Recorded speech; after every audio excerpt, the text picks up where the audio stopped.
다니엘서 11장 구약성경 1251쪽에 있습니다.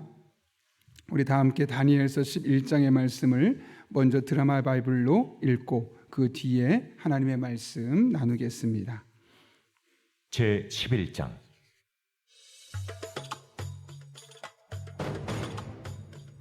내가 또 메대 사람 다리오 원년에 일어나 그를 도와서 그를 강하게 한 일이 있었느니라. 이제 내가 참된 것을 내게 보이리라. 보라, 바사에서 또 새 왕들이 일어날 것이요 그 후에 넷째는 그들보다 심히 부요할 것이며 그가 그 부요함으로 강하여진 후에는 모든 사람을 충동하여 헬라 왕국을 칠 것이며 장차 한 능력 있는 왕이 일어나서 큰 권세로 다스리며 자기 마음대로 행하리라. 그러나 그가 강성할 때 그의 나라가 갈라져 천하 사방에 나누일 것이나 그의 자손에게로 돌아가지도 아니할 것이요 또 자기가 주장하던 권세대로도 되지 아니하리니 이는 그 나라가 뽑혀서 그 외에 다른 사람들에게로 돌아갈 것임이라. 남방의 왕은 강할 것이나 그 군주들 중 하나는 그보다 강하여 권세를 떨치리니 그의 권세가 심히 클 것이요 몇 해 후에 그들이 서로 단합하리니 곧 남방 왕의 딸이 북방 왕에게 가서 화친하리라. 그러나 그 공주의 힘이 쇠하고 그 왕은 서지도 못하며 권세가 없어질 뿐 아니라 그 공주와 그를 데리고 온 자와 그를 낳은 자와 그때 도와주던 자가 다 버림을 당하리라. 그러나 그 공주의 본 족속에게서 난 자 중에 한 사람이 왕위를 이어 권세를 받아 북방왕의 군대를 치러 와서 그의 성에 들어가서 그들을 쳐서 이기고 그 신들과 부어 만든 우상들과 은과 금의 아름다운 그릇들은 다 노략하여 애굽으로 가져갈 것이요 몇 해 동안은 그가 북방왕을 치지 아니하리라. 북방왕이 남방왕의 왕국으로 쳐들어갈 것이나 자기 본국으로 물러가리라. 그러나 그의 아들들이 전쟁을 준비하고 심히 많은 군대를 모아서 물이 넘침같이 나올 것이며 그가 또 와서 남방왕의 견고한 성까지 칠 것이요 남방왕은 크게 노하여 나와서 북방왕과 싸울 것이라. 북방왕이 큰 무리를 일으킬 것이나 그 무리는 그의 손에 넘겨준 바 되리라. 그가 큰 무리를 사로잡은 후에 그의 마음이 스스로 높아져서 수만 명을 엎드러뜨릴 것이나 그 세력은 더하지 못할 것이요 북방왕은 돌아가서 다시 군대를 전보다 더 많이 준비하였다가 몇 대 곧 몇 해 후에 대군과 많은 물건을 거느리고 오리라. 그때 여러 사람이 일어나서 남방왕을 칠 것이요 내 백성 중에서도 포악한 자가 스스로 높아져서 환상을 이루려 할 것이나 그들이 도리어 걸려 넘어지리라. 이에 북방왕은 와서 토성을 쌓고 견고한 성읍을 점령할 것이요 남방 군대는 그를 당할 수 없으며 또 그가 택한 군대라도 그를 당할 힘이 없을 것이므로 오직 와서 치는 자가 자기 마음대로 행하리니 그를 당할 사람이 없겠고 그는 영화로운 땅에 설 것이요 그의 손에는 멸망이 있으리라.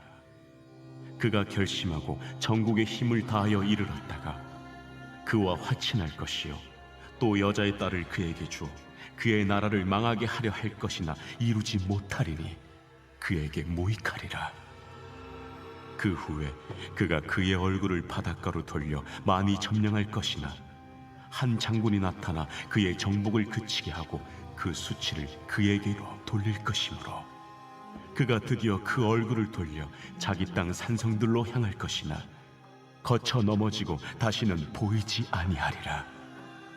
그 왕위를 이을 자가 압제자를 그 나라의 아름다운 곳으로 두루 다니게 할 것이나 그는 분노함이나 싸움이 없이 몇 날이 못되어 망할 것이요 또 그의 왕위를 이을 자는 한 비천한 사람이라 나라의 영광을 그에게 주지 아니할 것이나 그가 평안한 때를 타서 속임수로 그 나라를 얻을 것이며 넘치는 물 같은 군대가 그에게 넘침으로 말미암아 패할 것이요 동맹한 왕도 그렇게 될 것이며 그와 약조한 후에 그는 거짓을 행하여 올라올 것이요 소수의 백성을 가지고 세력을 얻을 것이며 그가 평안한 때 그 지방의 가장 기름진 곳에 들어와서 그의 조상들과 조상들의 조상이 행하지 못하던 것을 행할 것이요 그는 노력하고 탈취한 재물을 무리에게 흩어주며 계략을 세워 얼마 동안 산성들을 칠 것인데 때가 이르기까지 그리하리라.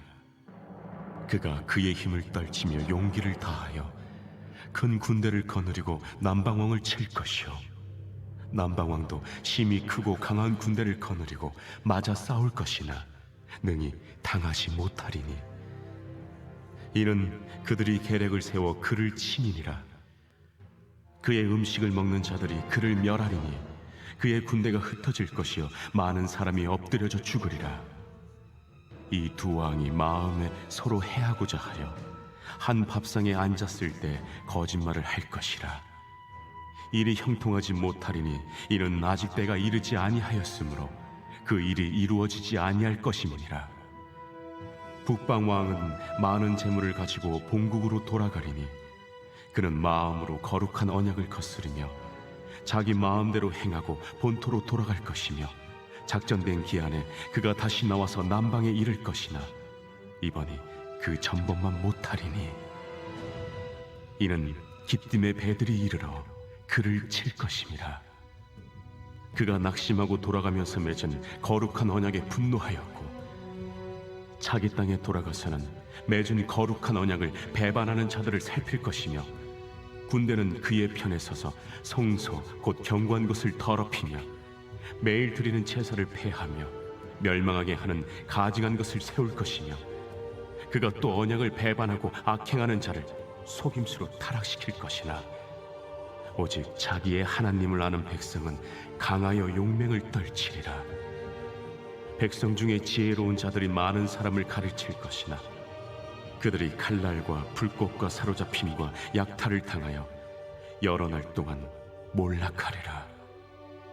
그들이 몰락할 때 도움을 조금 얻을 것이나 많은 사람들이 속임수로 그들과 결합할 것이며 또 그들 중 지혜로운 자 몇 사람이 몰락하여 무리 중에서 연단을 받아 정결하게 되며 쉬게 되어 마지막 때까지 이르게 하리니 이는 아직 정한 기한이 남았음이라. 그 왕은 자기 마음대로 행하며 스스로 높여 모든 신보다 크다 하며 비상한 말로 신들의 신을 대적하며 형통하기를 분노하심이 그칠 때까지 하리니 이는 그 작정된 일을 반드시 이루실 것이니라. 그가 모든 것보다 스스로 크다 하고 그의 조상들의 신들과 여자들이 흠모하는 것을 돌아보지 아니하며 어떤 신도 돌아보지 아니하고 그 대신에 강한 신을 공경할 것이요 또 그의 조상들이 알지 못하던 신에게 금, 은, 보석과 보물을 들여 공경할 것이며 그는 이방 신을 힘입어 크게 견고한 산성들을 점령할 것이요 무릇 그를 안다 하는 자에게는 영광을 더하여 여러 백성을 다스리게도 하며 그에게서 뇌물을 받고 땅을 나눠주기도 하리라. 마지막 때에 남방왕이 그와 힘을 겨룰 것이나 북방왕이 병거와 마병과 많은 배로 회오리 바람처럼 그에게로 마주와서 그 여러 나라에 침공하여 물이 넘침같이 지나갈 것이요 그가 또 영화로운 땅에 들어갈 것이요 많은 나라를 패망하게 할 것이나 오직 에돔과 모압과 암몬 자손의 지도자들은 그의 손에서 벗어나리라. 그가 여러 나라들의 그의 손을 펴리니 애굽 땅도 면하지 못할 것이니 그가 권세로 애굽의 그 문과 모든 보물을 차지할 것이요 리비아 사람과 구스 사람의 그의 시종이 되리라. 그러나 동북에서부터 소문이 이르러 그를 번민하게 함으로 그가 분노하여 나가서 많은 무리를 다 죽이며 멸망시키고자 할 것이요 그가 장막 궁전을 바다와 영화롭고 거룩한 산 사이에 세울 것이나 그의 종말에 이르리니 도와줄 자가 없으리라. 아멘. 먼저 교회 소식 한 가지 전하고 하나님 말씀 나누려고 합니다. 오늘 기도회 끝나고 6시 30분에 교구별로 리더 모임이 있습니다. 오늘은 제가 3교구와 함께 모이려고 하는데 6시 30분에 리더 모임 참여하시길 바랍니다. 저는 한번 몇 차례 여러 번 이야기했던 것 같은데 축구를 참 좋아하는 편입니다. 제가 대학원 다닐 때 3년 동안 또 저희 학년이 제 기억으로는 수십 번 이상 축구를 했지만 한두 번 정도 외에는 거의 이 전승을 거두어서 축구 대회가 있을 때마다 저희 학교에서 우승을 했던 기억이 있습니다. 제가 잘해서가 아니라 사실 저희 팀에 축구를 기가 막히게 잘하는 형님이 한 분 있었습니다. 근데 그 형님이 축구하기 전에 보면 우리와 좀 다릅니다. 저희는 그냥 운동화 신고 축구화 신고 나가는데 그 형님은 축구화 신기 전에 발목에 먼저 테이프를 붙이고 붕대, 압박 붕대를 하고 그 뒤에 아대를 하고 양말을 신고 축구화를 신는 겁니다. 그러니까 일반적으로 우리가 만약 운동화를 270mm 신으면 축구화도 거의 270mm 신는데 그 형님은 항상 한 사이즈 큰 거 신는 겁니다. 그래서 궁금해서 물었습니다. 아니 형님은 왜 축구하기 전에 뭘 그렇게 발에 많이 하는 거냐고 그랬더니 오래전에 한번 크게 다친 적이 있는데 다시 다칠까 봐 그러다 보니까 발이 좀 약해질 수밖에 없었고 다시 다칠까 봐 축구를 시작하기 전에 늘 그렇게 탄탄하게 테이핑을 하고 또 압박 붕대를 묶고 발목 아대를 하고 양말을 신으면 이게 발목이 고정돼서 잘 다치지 않고 그래서 마음껏 축구할 수 있다는 이야기를 하는 겁니다. 제가 그때 그 이야기를 듣고 나서 참 많은 교훈을 얻었습니다. 왜냐하면 일반적으로 우리는 아프면 안 한다고 하거나 약하면 또 다칠까 봐 그만두거나 포기하는 경향이 많은데 그 아픈 곳을 덧대어서 강하게 만들고 그 일을 시작하는 모습을 보면서 큰 도전을 받을 수밖에 없었던 것이죠. 사실 살면서 우리가 늘 느끼는 것이 무엇입니까? 나 참 약하다, 나 부족하다, 걱정 많다, 겁이 많다. 이것이 일반적으로 우리가 개인을 바라볼 때마다 느끼는 점들입니다. 그런데 우리가 이렇게 연약하고 부족하지만 그럴 때마다 꼭 따라오는 한 가지가 있죠. 바로 강하신 하나님이 내 편이 되어주신다는 거죠.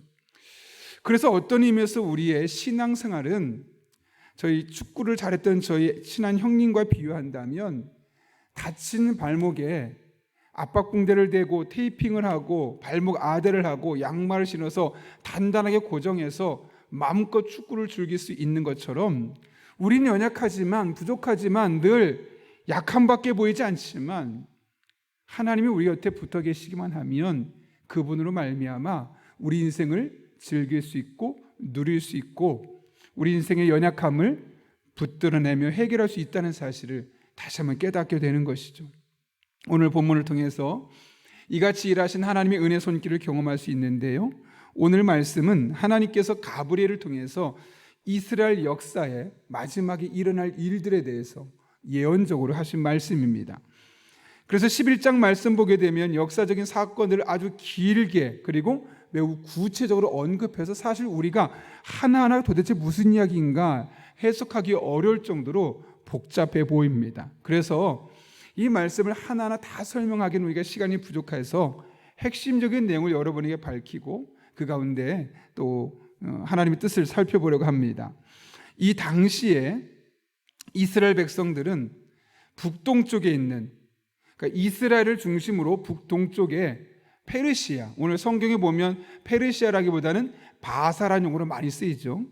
이 페르시아는 신흥 강대국으로 떠올랐던 헬라를 견제했습니다.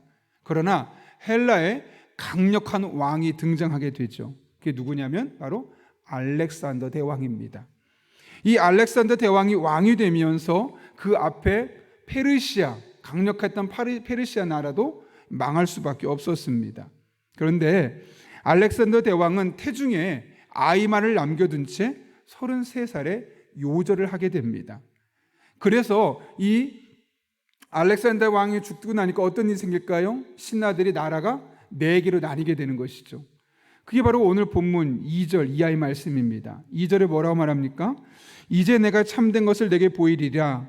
보라, 바사에서 또 새 왕들이 일어날 것이요 그 후에 넷째는 그들보다 심히 부유할 것이며 그가 부유함으로 강해진 후에는 모든 사람을 충동하여 헬라 왕국을 칠 것이며 그 다음에 3절을 보면 장차 한 능력 있는 왕이 일어나서 큰 권세로 다스리며 자기 마음대로 행하리라.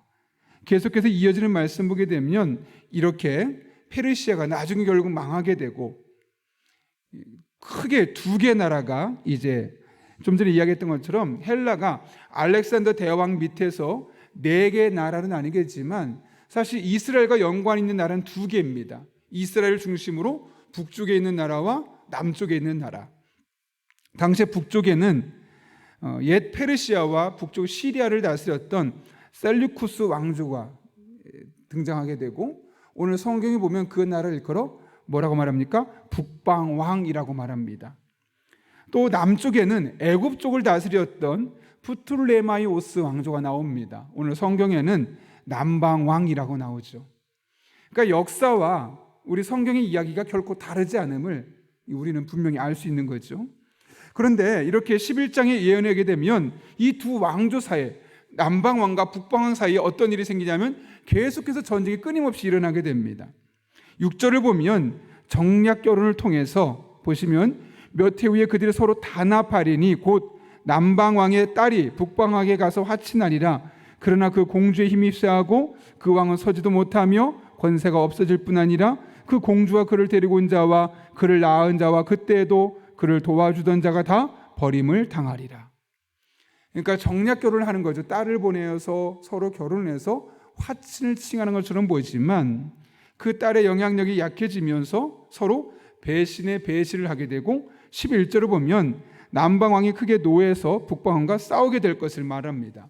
또 27절 말씀 보면 두 왕의 마음에 서로 해하고자 하여 한 밥상에 앉을 때 거짓말할 것이라 일이 형통하지 못하니 아직 때가 이르지 아니하였으리라. 여기 보면 두 왕의 마음에 계속 서로를 위해서 싸우려는 마음이 있었음을 이야기합니다. 이렇게 이스라엘을 가운데 두고 위쪽에 있는 나라와 남쪽에 있는 나라가 북방왕과 남방왕 계속 싸웁니다. 그럼 중간에 끼어 있는 이스라엘은 어떨까요? 마치 새우 사이에 등이 터지는 것처럼 위쪽의 눈치도 봐야 되고 아래쪽의 나라의 눈치도 봐야 되고, 그래서 어느 누가 한 사람 편을 설 수 없었고 약한 박쥐처럼 때로는 북방왕의 편을 들기도 하고 때로는 남방왕의 편을 들기도 합니다. 문제는 그냥 이대로 두 나라의 힘겨루기 하다 끝나면 좋겠지만 결국에는 150년 뒤에 북쪽에 있었던 셀루쿠스 왕조의 안티오쿠스 에피파네스 왕이 결국 전쟁에서 승리를 하게 됩니다. 그럼 여러분 어떻게 되었을까요? 너 우리 편 들지 않았지? 라고 말하면서 이 북방왕이 이스라엘을 괴롭히는데 악랄하게 보복하고 그들에게 수치를 당하게 합니다. 그래서 오늘 본문 31절과 32절 말씀인데 같이 한번 읽어볼까요? 시작. 군대는 그의 편에 서서 성소 곧 견고한 곳을 더럽히며 매일 드리는 제사를 폐하며 멸망하게 하는 가증한 것을 세울 것이며 그가 또 언약을 배반하고 악행하는 자를 속임수로 타락시킬 것이나. 여기까지요. 이게 북방왕이 이제 이스라엘에게 가하는 보복입니다. 네가 우리 편을 완전히 들지 않았으니까 내가 너희를 이렇게 괴롭히겠다. 다양한 모습으로 괴롭히는 겁니다. 심지어는 이스라엘 백성의 종교적인 성지였던 뭐라고 하니까 성소까지도 더럽히고 제사도 드리지 못하게 하고, 그래서 백성들을 괴롭히고, 이것이 이스라엘 백성들에게 앞으로 나오게 될 그런 운명이라는 것이죠.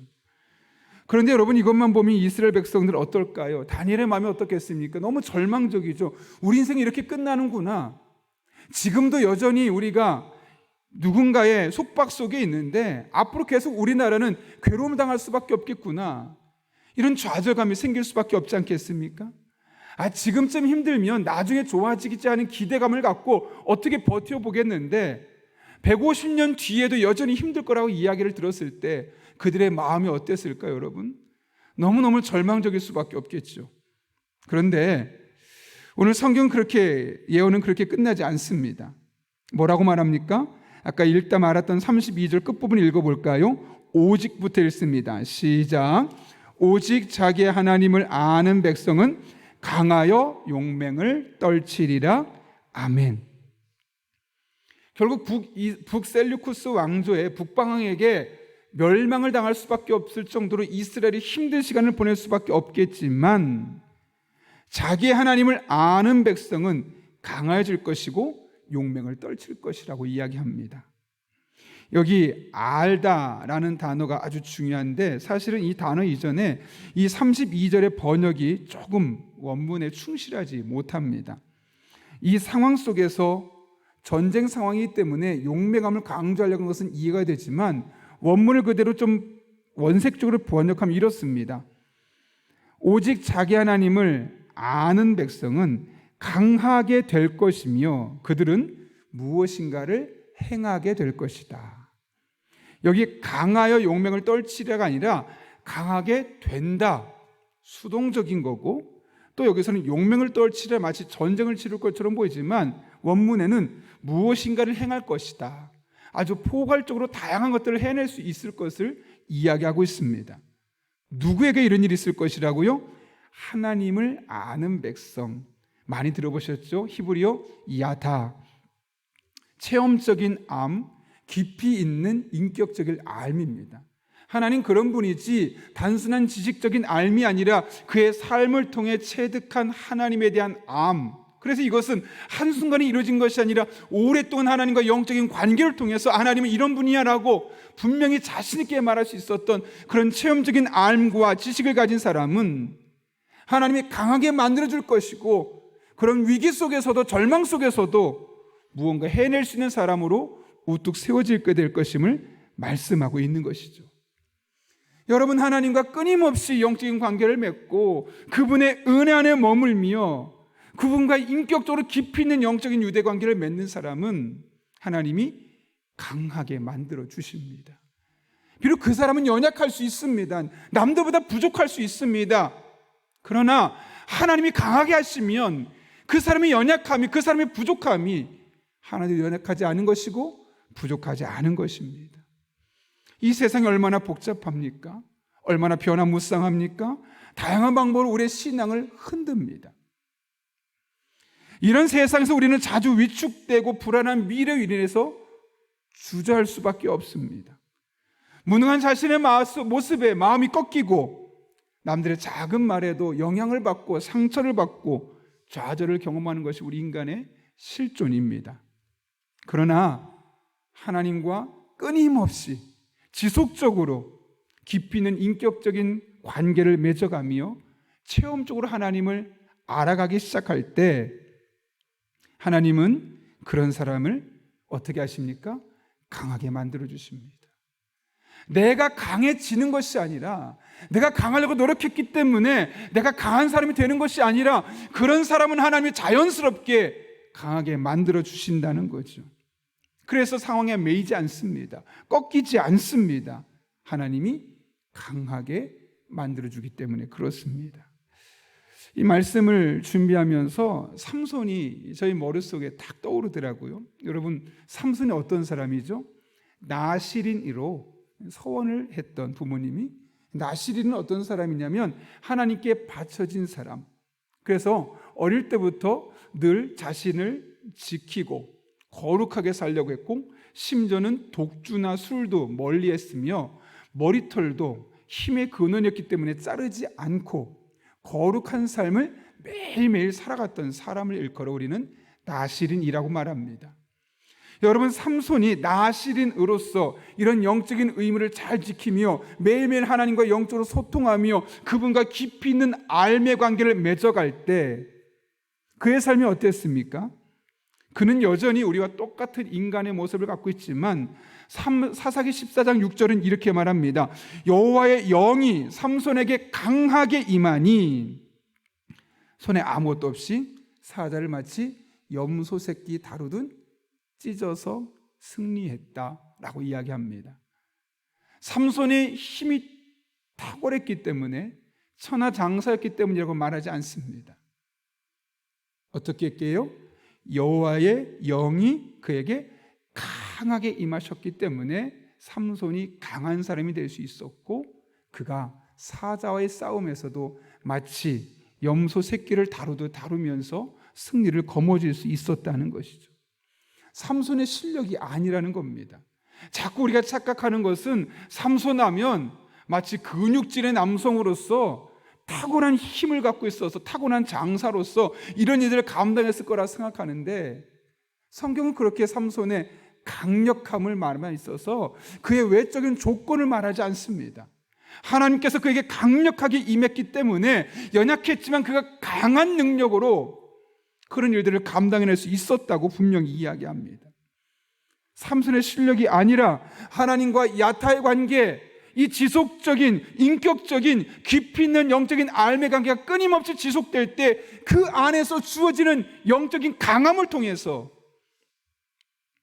일상의 삶에서 강하게 살아갈 수 있었음을 이야기하는 것이죠. 우리는 어떨까요, 여러분? 우리도 마찬가지 아닐까요? 근데 문제는 삼손이 이 일을 끝까지, 이런 모습을 끝까지 유지할 수 있으면 너무 좋겠지만 결국에는 잠깐의 하나님과의 끈끈한 영적 유대관계가 흔들리고, 그러다 보니 그동안 눈에 보이지 않던 것들이 들어옵니다. 여성의 눈이 들어오기 시작하고, 유혹에 빠지기 시작하고, 향락에 들어가기 시작하고, 하나님과 끊임없는 영적인 관계 속에 살아갈 때는 전혀 눈에 들어오지 않았던 것들이 그 하나님과 유대관계가 흔들리기 시작하고 그 끈이 약해지니까 점점 눈에 보이는 겁니다. 내가 왜 그동안 이걸 누리지 못하고 살았을까? 여성과의 관계, 술을 먹고 향락에 빠지고 즐기는 관계가 그의 일상의 삶으로 자리 잡게 되는 거죠. 결국 그는 그 유혹에 넘어가게 되면서 머리를 깎이게 되고 갖고 있던 모든 힘이 상실되는 겁니다. 아, 내가 힘이 센 줄 알았더니 그게 아니었구나. 하나님이 내게 강하게 하셨기 때문에 되었구나. 그제서 깨닫게 되죠. 눈이 뽑힙니다. 짐승 취급을 받으며 마치 소가 수레를 돌리듯 그런 수치를 당하며 살 수밖에 없습니다. 가장 강력했던 이스라엘의 한 사람, 사사였었던 삼손이 가장 비참한 자리에서 농락을 당하고 수치스러운 일상을 살아가게 되는 겁니다. 그러나 그런 상황 속에서 삼손이 한 가지 놓치지 않고 깨달았던 것이 있죠. 그것은 내게서 능력이 나오는 것이 아니라 하나님이 나를 강하게 하실 때 내가 강해질 수 있구나. 어떻게 하든가요? 하나님, 사무엘상 3상 사사기 16장 28절은 이렇게 기록하고 있습니다. 삼손이 여호와께 부르짖어 이르되 주 여호와여 구하옵나니 나를 생각하옵소서. 하나님이여 구하옵나니 이번만 나를 강하게 하사 나의 두 눈을 뽑은 블레셋 사람에게 원수를 단번에 갚게 하옵소서. 여러분, 이때 삼손이 어떤 마음이었을까요? 어떻게 그리고 이렇게 고백할 수 있었을까요? 그의 마음속에 믿음이 있었던 것이죠. 그의 삶을 통해 경험하게 되었던 것이죠. 내가 강력했던 것은 내 힘이 아니었구나. 하나님이 내게 힘을 주실 때 내가 강해질 수 있었구나. 그래서 지금 아무것도 할 수 없고 짐승 취급받고 있고 눈도 뽑히고 아무런 힘도 없었지만 하나님이 내게 능력을 주시면, 하나님이 다시 나를 강하게 하시면 내가 이 순간 힘을 낼 수 있겠구나. 삼손이 여호와께 부르짖어 이르되 주 여호와여 구하옵나니 나를 생각하옵소서. 하나님이여 구하옵나니 이번만 나를 강하게 하사 나의 두 눈을 뽑은 블레셋 사람에게 원수를 갚게 하옵소서. 단순한 복수심이 아니라 하나님으로 말미암은 강함의 능력을 알았기에 그분의 도우심을 간절히 부르짖고 있는 삼손의 모습입니다. 어떻게 하든가요? 하나님께서 다시 야단을 원했던 그 삼손에게 다가오셔서 마지막 힘을 주셨고 그가 양쪽 기둥을 붙들고 쓰러뜨려서 많은 블레셋 사람들을 물리칠 수 있었는데 생전에 죽였던 사람보다 더 많은 사람을 죽이며 승리를 이룰 수 있었다고 이야기합니다. 여러분, 삼손은 분명히 알았습니다. 내가 무능해져도 하나님께서 능력 주시면 나는 무능하지 않을 수 있다는 사실을, 내가 부족해도 하나님께서 나를 강하게 하시면 내 능력 이상의 것을 감당할 수 있다는 사실을. 그래서 그는 그 마지막 순간에 어떻게 힘을 낼까 팔굽혀펴기 하고 체력 다지기보다 하나님께 구했습니다.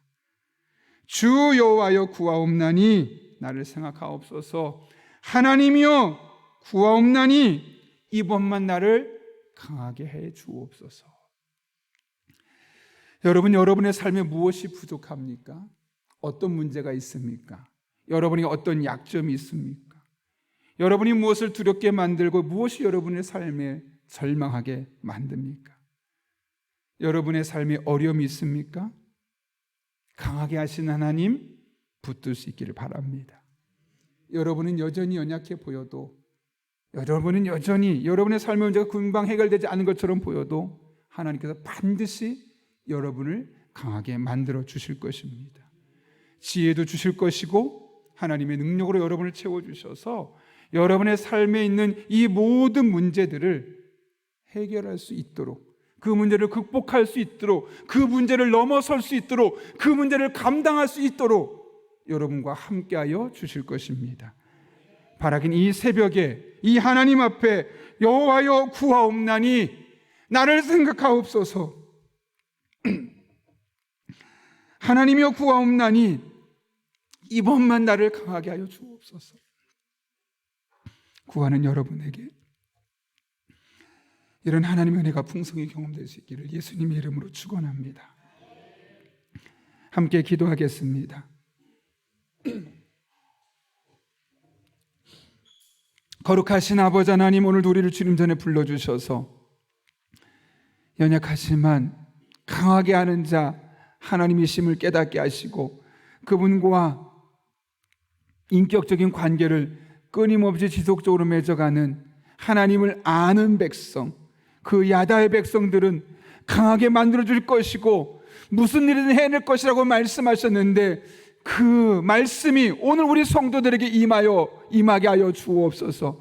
그리고 우리의 입술로 그 하나님을 온전히 간증하며 살아갈 수 있도록 복의 복을 더하여 주옵소서. 예수님의 이름으로 기도하옵나이다. 아멘.